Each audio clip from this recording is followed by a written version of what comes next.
ഒരു പാൻ അടുപ്പത്ത് വെച്ച് അതിൽ വെളിച്ചെണ്ണ കുറച്ചൊഴിക്കുക. അതിലേക്ക് ചതച്ച് വെച്ച ഉള്ളിയും വെളുത്തുള്ളിയും കുറച്ച് ചേർക്കുക.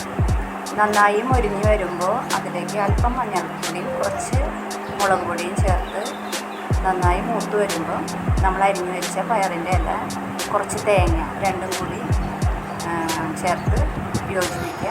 ഒരു 5 മിനിറ്റ് തുറന്ന് വേവിച്ചാൽ മതി. കാരണം അടച്ച് വെച്ച് വേവിക്കുമ്പോൾ അതിൽ ആ പച്ച നിറം നഷ്ടപ്പെടും.